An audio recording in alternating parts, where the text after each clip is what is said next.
दुश्मन का दुश्मन दोस्त होता है। चाणक्य नीति में कहा गया है कि अगर आपके दुश्मन का किसी के साथ संघर्ष चल रहा तो उस संघर्ष में आपको सहयोग करना चाहिए। ये रणनीति आपके दुश्मन को कमजोर और आपको मजबूत बनाती है। ये नीति प्राचीन भारत में चाणक्य ने अपनाई और मौर्य साम्राज्य की स्थापना करवाई। आज वही नीति भारत सरकार की विदेश और रक्षा रणनीति का अहम हिस्सा बन गया है। खासकर साउथ चाइना सी में भारत ने अब सीधे तौर पर वहां एंट्री मार दी है और चीन के खिलाफ मोर्चा लेने वाले देशों के साथ अपने रक्षा संबंधों को मजबूत करना शुरू कर दिया है। ताजा खबरों के मुताबिक भारत ने वियतनाम को अपनी अस्त्र मार्क 1 मिसाइल देने का बड़ा ऑफर दिया है। ये केवल एक डिफेंस डील नहीं बल्कि साउथ चाइना सी में भारत की रणनीतिक उपस्थिति को मजबूत करने की एक ठोस योजना है।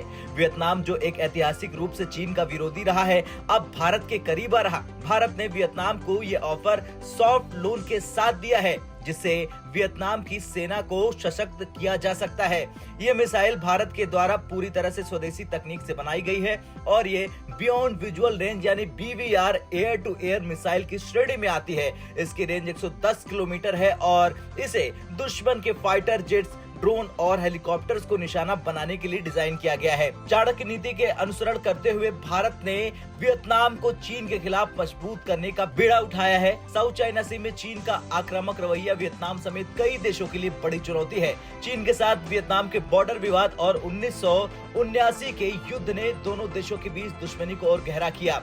अब भारत वियतनाम को अपने सुखोई 30 और सुखोई 27 फाइटर जेट्स के लिए अस्त्र मिसाइल इंटीग्रेशन का ऑफर देकर अपनी रक्षा साझेदारी को अगले स्तर पर ले जाने की तैयारी कर रहा। ये कदम केवल डिफेंस डील नहीं बल्कि रणनीतिक चाल है जो भारत को साउथ चाइना सी में रणनीतिक बढ़त दिलाएगा। भारत ने पहले भी फिलीपींस को ब्रह्मोस मिसाइल बेचकर अपनी उपस्थिति साउथ चाइना सी में दर्ज कराई थी।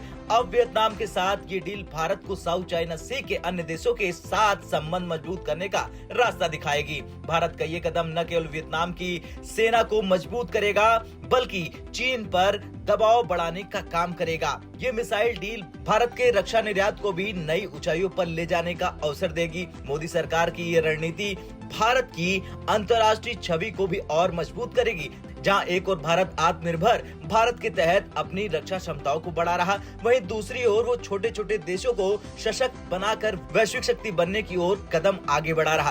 खैर कुछ भी हो, अब सवाल यह है कि वियतनाम भारत का ये ऑफर कब स्वीकार करता है। हालांकि ऐसा माना जा रहा है कि ये डील लगभग तय है। ये साउथ चाइना सी में भारत के लिए एक गेम चेंजर साबित हो सकती है। अब आपका क्या कुछ कहना है? जिस तरह से अब वियतनाम को भारत लोन देकर मिसाइल देगा, उसे लेकर कमेंट कर जरूर बताएं। ब्यूरो रिपोर्ट, भारत तक।